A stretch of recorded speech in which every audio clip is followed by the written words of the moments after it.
scripture passage is Mark chapter 8, verses 14 to 21. You are invited to turn there or follow along on the screen.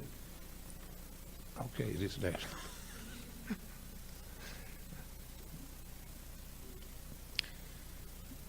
The disciples had forgotten to bring bread except for one loaf they had with them in the boat.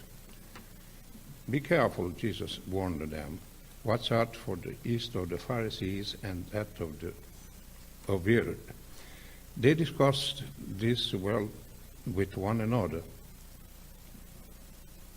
and said, it is because we have no bread. Aware of the discussion, Jesus asked them, why are you talking about having no bread? Do you still not see or understand? Are your hearts hardened? Do you have eyes but fails to see, or ears that fail to hear? And don't you remember when I broke the 5 loaves for the 5,000, how many basketfuls of pieces that you pick up? 12, they replied. And when I broke the 7 loaves for the 4,000, how many basketfuls of pieces did you pick up? They answered, 7. Then he said to them, do you still not remember? This is the word of the Lord. Thank you, Sal, for reading. Now, this is actually a very timely passage of Scripture for me, Thanksgiving week. I had walked into the house one day earlier in the week and was greeted by the incredible aroma of bread baking. Guys, is there anything more wonderful than the smell of bread when it's baking? I really don't think so. If there is, I'm not sure what it is. It's probably the most beautiful aroma in the whole universe. Anyway, I was greeted with that smell, and it made me think of the passage for this morning, because in the passage we find Jesus actually referring to part of the process of bread when it bakes. He refers to yeast. He refers to the yeast of the Pharisees and that of Herod. He says, watch out for the yeast of the Pharisees and that of Herod, which is a rather provocative statement. And I think Jesus made it because he wanted to force the disciples to have to think. You know, good teachers will do that. I've had teachers over the years that are really good at making you think when maybe you really don't want to think. Make you ask questions of yourself that maybe you really don't want to ask. Well, Jesus, I think, was initiating this in his disciples. He wanted them to do some introspection, and so he uses this provocative phrase. He says, beware, watch out for the yeast of the Pharisees and that of Herod. Now, the context is always helpful in trying to understand what Jesus may mean when he says a certain thing, and this particular case is no different. So, contextually, what's been happening? Where have we been? Well, last week we took a break from our perusal of Mark, so you have to remember back 2 Sundays to remember what was happening. The last thing we talked about from Mark's Gospel was an event in which Jesus had fed an incredibly large crowd of people. This was a crowd that was numbered in the 4,000. It says 4,000 men. And, of course, as we pointed out before, it's counting only the men. It's not counting the kids and the women. Okay, so he fed this large crowd. And does anybody remember what Jesus used to feed that crowd of 4,000? Tell me. Certain number of loaves of bread, and what was the certain number? It was 7 loaves of bread. See, this is the thing, because we tend to remember the big sister twin miracle, which was the feeding of the 5,000 with 5 loaves and 2 fish, but this one is a different event. And Jesus fed this crowd using the meager means of 7 pita breads. We call them loaves of bread, but they weren't like Wonder Bread, okay? They were like these flat breads. And there were 7 of them.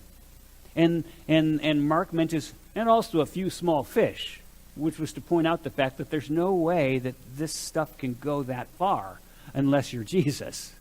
Okay? If you have divine power at your disposal, there's no telling what can be done. Okay? So, we saw that miracle last time we met. And does anybody remember how many basketfuls of bread were left over?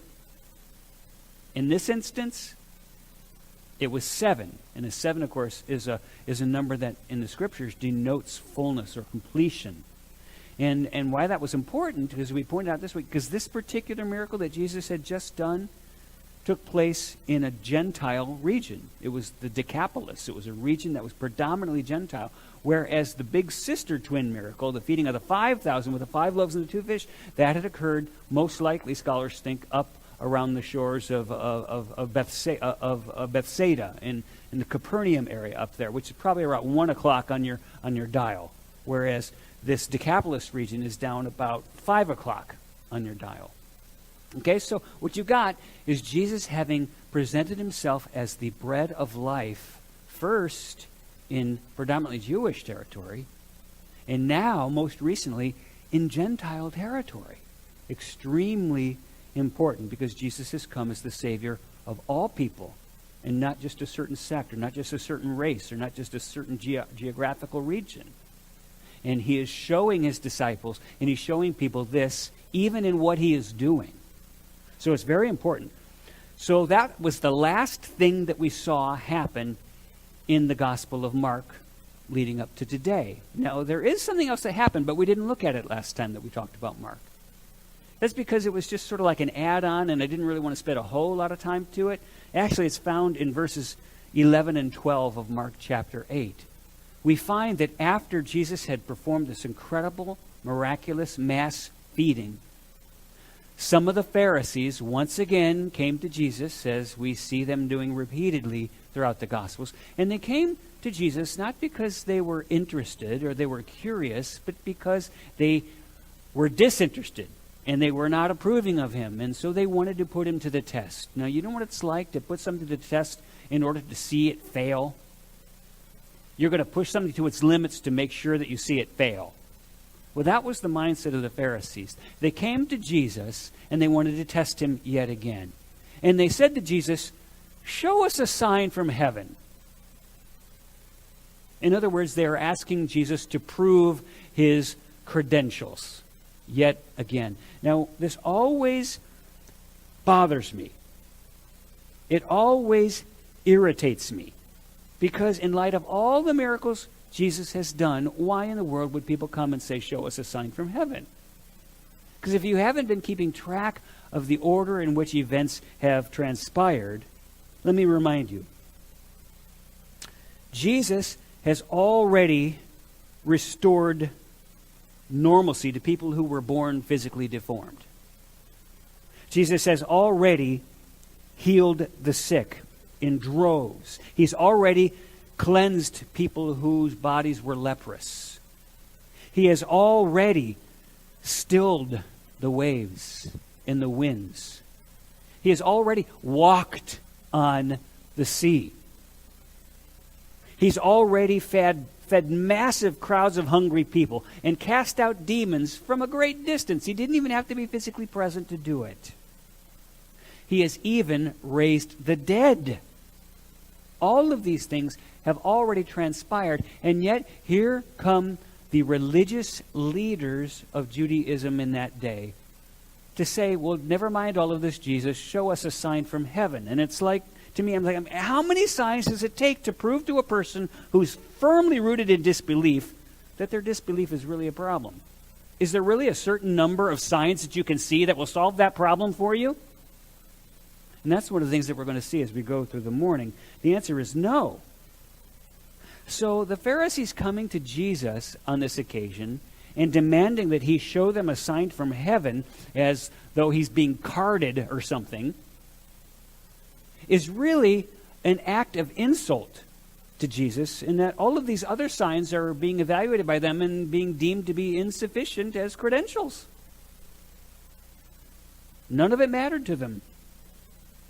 Which leads me to make a statement here. There will never be enough signs for a person with such a posture of unbelief. And Jesus knew this. There isn't enough signs in the universe to solve that problem if you are steeped in unbelief. And it made me wonder, just real quickly before we move on, does that describe where you're at? Does it describe you in some way? Now, verses 12 and 13 of Mark chapter 8 say this, and this describes Jesus' response to the Pharisees coming saying, "Show us a sign from heaven, some miraculous portent like an asteroid hitting the earth 1 mile away from here and leaving a 10-mile wide crater." Here's how Jesus responds. He sighed deeply. We've seen that before from Jesus. And he said, "Why does this generation ask for a sign? Truly I tell you, no sign will be given to it." Then he left them, got back into the boat, and crossed to the other side. And that was that. And I was remembering, as I reflected on this throughout the week, a certain conversation that Jesus had with one of his disciples after Jesus had been crucified and resurrected, and during that period of days when he was meeting with his disciples post-resurrection. There was one of his disciples who went by the name of Thomas. And of course, Thomas has a nickname that I think most of you know. What was his nickname? Doubting Thomas, because Thomas was having a really hard time believing what his brethren were telling him, that they had surely seen Jesus alive again. Thomas was struggling to believe that, and he basically said, unless I see the wounds in his side and hands and feet, I can't believe that he is resurrected. And Jesus came to him a matter of hours later and offered Thomas the chance to feel the wounds in his hands and feet and in his side. And Thomas didn't bother. Thomas fell on his knees before Jesus and says, "My Lord and my God." And Jesus said to him, "Thomas, because you've seen me and you've believed, blessed are those who have not seen and yet believe." Which leads me to conclude there's some richness about being able to trust and believe without proof. There's something wonderful about this. And there's something very poverty-stricken about not being able to believe without seeing. And Jesus tells this to Thomas. So before we leave this topic, let me tell you this. If you think that something miraculous is just what's needed to come along and help you over the hump of your disbelief, if you think that's what's necessary, I want you to think again. If you've been just holding out, waiting for something miraculous to come along and say, well, if I could just see something miraculous, that will solve my unbelief problem. Well, no, it won't. It doesn't seem to me that Jesus ever went around doing miracles just to give disbelieving people that little extra boost to help them over the hump, as if that would solve their disbelief problem, because it wouldn't, and it didn't. And so he didn't do that. And we see an example of that in this passage. We forget that the Pharisees were famous for saying about Jesus' signs and wonders that they were the result of demonic power. Because if you don't believe, you'll explain it away. I found a quote from Richard Peace this week. He wrote this. He said, "Jesus will not give a sign for its own sake, especially when the request springs from unbelief." And that's what we see happening, or shall we say, not happening in this particular passage, Mark chapter 8. So, instead of giving these disbelieving Pharisees yet another sign to explain away and heap more guilt upon them for their refusal to believe, Jesus just gets into the boat and he sails away. Now, when this happens, this is when we find the meat of the passage for our discussion this morning. This is all the background, and this provides you context with which you might understand Jesus' words. On the way, as they're sailing across the Sea of Galilee, the disciples realized something. What did they realize? Can you remind me? They had forgotten something. What had they forgotten?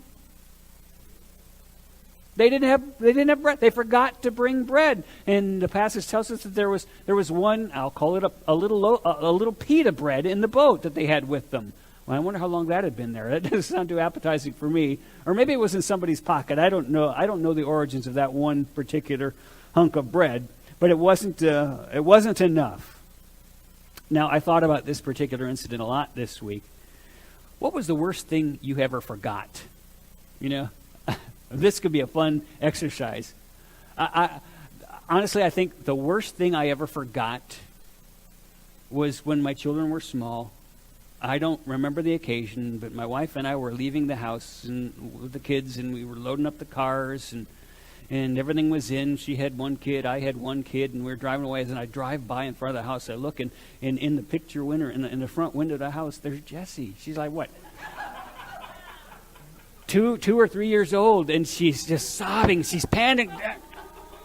And we're driving down the road. And she thought I had her, and I thought she had her. And it wasn't like we had this sinking feeling we've forgotten something. No, if we hadn't looked at the house, I don't know how long it would have been before we realized we didn't have her. But that was probably the worst thing that I have ever forgotten. But do you know that feeling when you think you might have forgotten something, but you don't know what it is? That's a hard feeling. I know I'm forgetting something. What am I forgetting? Because it could be really important. I have another thing that I kind of connect this to. There was a day when I had a bass boat, and I was always nervous that I was going to launch that boat because I kept it trailered, And when I would launch it, I was always afraid I was going to forget to put the plug in. And you know why? Because my wife's grandfather, with whom I used to fish years earlier, he had launched his bass boat once, and he'd forgotten to put the plug in. Now here was the problem. He didn't have any legs. He had artificial limbs, and he could not move quickly. And that thing got backed in, and it was out there, and he was trying to fire it up, and I don't know how long it is before he realizes he doesn't have the plug in, and it's and he can't move fast. He can't get back there to put the plug in. It was quite a mess. So ever since that time, I was always like, okay, I got to make sure I got that thing. It was one of those things I always had a fear of forgetting. Well, here you have a similar situation. You've got the disciples shoving off from land in a boat, and partway across, they realize, uh-oh, we forgot something. But it wasn't the plug. It was bread. Now, isn't this ironic when you remember the context? They had forgotten to bring bread. There's 13 men in a boat and 1 pita. And they're going to a region where there isn't a 7-Eleven on every corner. This is a bit of a problem. So Jesus, I would imagine, somewhat amused. Maybe amused isn't the right word. Maybe some amusement in it, because I think Jesus is gentle with us. He understands our form. He understands that we are but dust. That we are fallible, finite creatures. And he knows the things with which we struggle. Jesus observes what's going on here, and he uses this as an occasion to try to stir up within them connections that should be made, but they are yet failing to make. And he connects this incident where they're out in the boat 3, 4, 5 miles offshore with no food for the 13 of them, and he wants them to make certain connections. Mark 8:14 and 15 says this: the disciples had forgotten to bring bread except for 1 loaf they had with them in the boat. Be careful, Jesus warned them. Watch out for the yeast of the Pharisees and that of Herod. How many of you have ever misunderstood what somebody was saying to you, probably because your mind was somewhere else when somebody said it to you? Can you relate? It happens to me all the time. I have a very small capacity brain. It can do some cool things, but it's not capable of great capacity. You know what I'm saying? Okay, so if I'm focused in on one thing, and you come up and start talking to me about something completely different, there's little chance I'm really going to get it, because I'm really, it's really working hard right where it is. So it's not real easy to break into that and ask me to switch tracks quickly. I need sort of a gentle transition. Anybody else like that? Good. I'm not the only one, all right? That's the way it works for me. Well, you have an example of that with the disciples here on this particular day. It shows us the disciples, as Jesus brings up this really provocative topic, It shows the disciples unable to get their minds off of the mundane need for bread. They're burning brain cells over what are we going to do to solve this problem after they just saw Jesus feed 4,000 people with 7 pitas and a couple small fish. Here they are fretting in the boat about the fact that they forgot to bring bread, and Jesus is in the boat. So the connection there is important. I take great encouragement personally from the fact that the disciples can be in Jesus' presence and see what he does and hear the things that he says and yet completely misunderstand. Because they completely misunderstood. When Jesus said to them, "Beware, watch out for the yeast of the Pharisees and to that of Herod," the disciples conclude that he's still talking about literal bread. Look at verse 16. They discussed this with one another and said, "It is because we have no bread." So they think this is some sort of a rebuke from Jesus for having forgotten to bring bread for everyone. That's really what they thought. And it just encourages me, because here I am all these miles and years away, and sometimes I still misunderstand what Jesus is saying.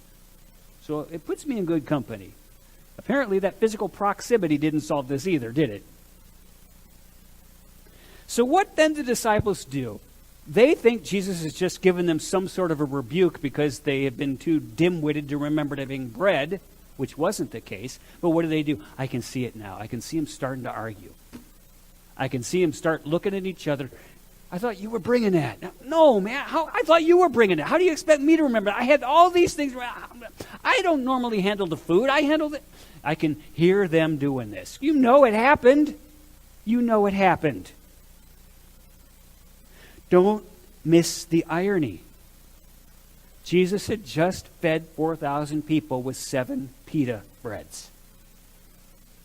And there were 7 basketfuls the size of hampers left over. Don't miss the irony of the disciples not having remembered to bring bread along and worrying about it as though it were an issue. Do you see the irony in their being so absorbed with what to them is a great conundrum? But for Jesus, it's no conundrum at all. So Jesus then responds to his friends as he watches them try to sort through this enigmatic, provocative statement that he's made to them, and he watches them conclude that he's rebuking them for being forgetful and not bringing enough bread. And he decides that he's then going to respond with a series of questions. Now, if you want to count them, depending on how you break it down, he asks them 9 questions in succession. Sometimes you might have sat under a teacher who likes to teach by using questions. He says with upspeak. Do I like to ask you questions? Sometimes? Yeah, I think it's a good way of making people think. Sometimes, I had one person say, I think the what's the word, the rhetorical question. I used to think you were the master of the rhetorical question. Now I realize the rhetorical question has mastered you, Jay. So, because I use so many rhetorical questions, I'm not expecting you to answer them out loud. However, I do want you to think them through and try to get to where we're going by presenting the question. Jesus asks a string of 9 questions in succession to his disciples now. Listen to this, 17 through 21, and let's count them. Aware of their discussion, Jesus asked them, "Why are you talking about having no bread?" That's 1. "Do you still not see or understand?" 2. "Are your hearts hardened?" 3. "Do you have eyes but fail to see?" 4. "And ears but fail to hear?" 5. "Or don't you remember?" 6. "When I broke the 5 loaves for the 5,000, how many basketfuls of pieces did you pick up?" That's 7. And the answer is 12, they said. "And when I broke the 7 loaves for 4,000, how many basketfuls of pieces did you pick up?" That's 8. And the answer to the question is 7. He said to them, "Do you still not understand?" 9 questions? And the answer, of course, is no. They still did not understand. And the truth is, I don't either. And you don't either. Now, theoretically, we think we understand. We get it. Yeah, Jesus is God. He can do stuff like that, right? You understand it intellectually. But how well do you live it? How well do you trust him? How well do you apply it? So what then is this yeast of the Pharisees and that of Herod, of which Jesus speaks, and of which he warns his disciples? How is all of this connected? Well, it does seem to me that Jesus sees a connection between the Pharisees and Herod, because he takes this moment to say, beware of the yeast of the Pharisees and that of Herod. Remember the exchange he had just had with them, wherein he refused to give them yet another sign from heaven. And he seems to connect this with Herod in some way. And I thought, well, when's the last time we heard from Herod in Mark's gospel? Does anybody remember? That one's not a rhetorical question. John the Baptist. Very good, Marcy. Yeah, John the Baptist. It was several chapters back, and this was the passage that Stephen spoke on last time he spoke. Herod was getting wind of the incredible miracles, the wonders that Jesus was doing, that the Pharisees were ascribing to demonic possession. Okay? Herod was getting wind of this, and Herod got nervous. Do you remember that? He got very nervous, and he said, oh my gosh, this is John the Baptist risen from the dead. That's what this is. So, did he believe Jesus was who he was claiming to be? No, he didn't. Okay? So here you got the Pharisees attributing Jesus' signs and wonders to demonic activity. And here you got Herod saying, well, I don't know who Jesus claims to be, but I think he's John the Baptist, resurrected from the dead, and he's here to torment me. You know, this kind of superstitious, weird stuff. In either case, you've got people who are not accepting Jesus' testimony about himself. Very important to remember. I think that may be the connection here.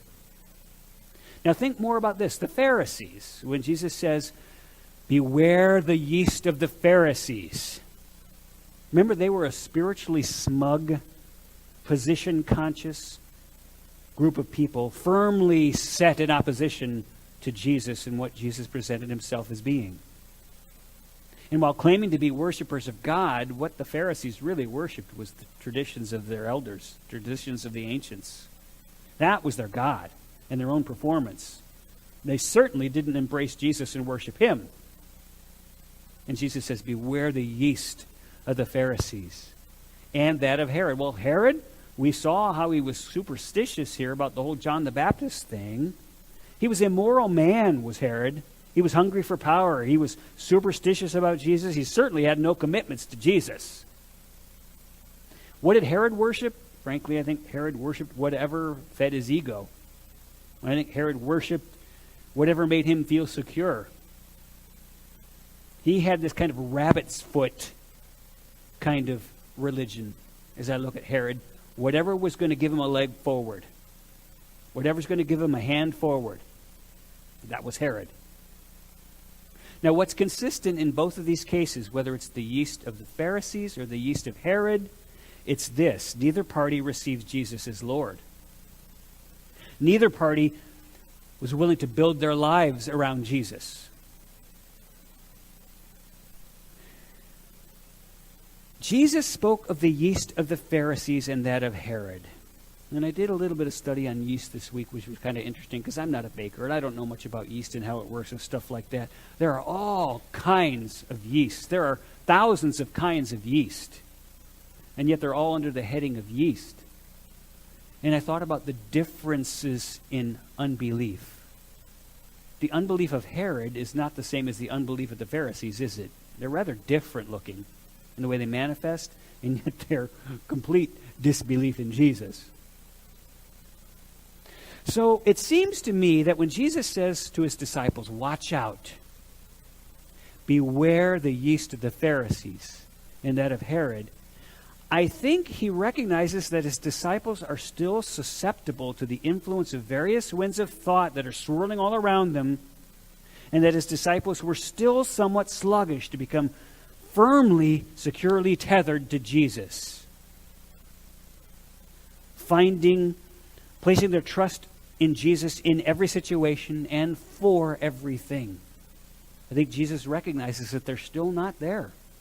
I think he recognizes that you and I are still not there. And he says to us, beware the yeast of the Pharisees and that of Herod. Guys, there is a world full of temptation toward disbelief swirling all around you. I don't have to tell you that. The philosophies and the ideas and the things that are being presented as truth to you, they swirl around you, and they would make prey of your trust in Jesus. And this temptation toward disbelief can function a lot like yeast in that it can enter almost unknown, and it can spread ridiculously in a very short amount of time. And if one is not aware of it, it will take over the whole soul.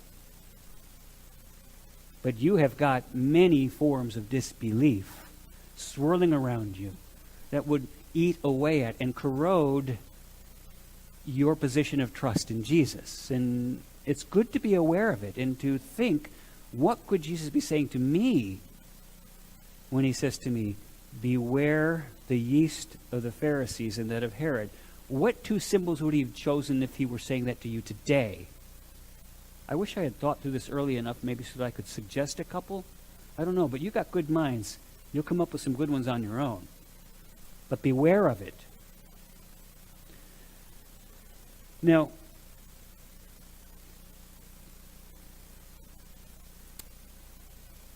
I would say beware the drift. Beware of the temptations to disbelief.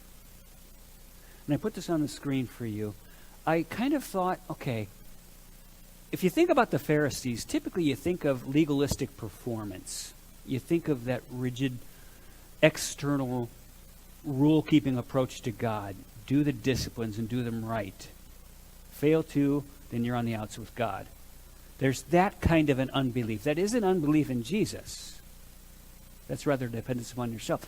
And yet there are others. What's interesting is that in Matthew's account of this gospel, in Matthew's account of this event, he actually says, he has Jesus saying, beware the yeast of the Pharisees and the Sadducees. And he doesn't have him mentioning Herod. Mark includes Herod. Now, which one is right? Probably he makes a reference to all three. Okay? And what did the Sadducees represent? Interesting, the Sadducees were the religious party that had gone really secular. Did you know that? The Sadducees were like naturalists. The Sadducees did not believe in life hereafter. That was in Jesus' day. When you die, you die. You go to the worms. There was no resurrection. The Sadducees also believed there was no spiritual realm. There were no angels, demons. All that stuff's bogus. It's very secular. And there you had it in Jesus' day. And I thought, well, let's beware that, because that one's swirling around you too. Okay, there's that temptation to earn your way with God. Well, there's that temptation to think, we're just dust and we're all going back to it. It's all around you. Okay, that was part of the warning, I think. And of course, Herod is that superstitious rabbit's foot kind of stuff. Let's just make the spirits happy with us. And that way it'll be all good. However I can get on in life, But there's no embracing of Jesus. Now, Matthew actually tells us, and this is where we conclude, Matthew tells us that there was productivity in this conversation that Jesus had with his disciples. Mark doesn't tell us this, but Matthew does. This is kind of cool to see. Matthew 16, verse 12. Here's how Matthew describes the end of the conversation. Then the disciples, they understood that Jesus was not telling them to guard against the yeast used in bread, but against the teaching of the Pharisees and the Sadducees. Then they understood. Now, how well it stuck, I can't say. I think it went up and down. They are human, like you are. But there was some progress. So, guys, I think Jesus had concerns about his followers' faith. Was it firm? Was it deeply entrenched? Was it rooted? And I think he would have the same concern for us And he would challenge us. And he would say, there may be tough times ahead. There may be things that come into your life that assault you and would shake you limb from limb. Is your faith well tethered? Or have you let this yeast begin to creep in and grow in you so that you've got nothing to hold on to when your life gets shaken? Because watch out, it spreads like yeast. So Jesus says, do not go the way of the Pharisees and the Sadducees and Herod. Have a firm faith in me, a trust in me that sees me as the answer for all of your life. Let's close in prayer. Thank you, Father, for this interesting little event in the life of Jesus and his disciples. Thank you for the challenge that it provides for us. Lord, I pray that we would, like the disciples, begin to realize, okay, this is not about physical bread. I remember Paul's comments to the Philippians about people whose God is their bellies. Lord, help us not to be those people with such short-sighted reason for living. And I remember Jesus talking about the fact that a person doesn't live by bread alone, but by every word which comes from the mouth of God. Well, Lord, if you had looked at the disciples on that particular day, on that particular moment, you wouldn't have understood that. Help us to be people who cling to you by faith and trust you in everything and for everything. This is our prayer. In Jesus' name, amen.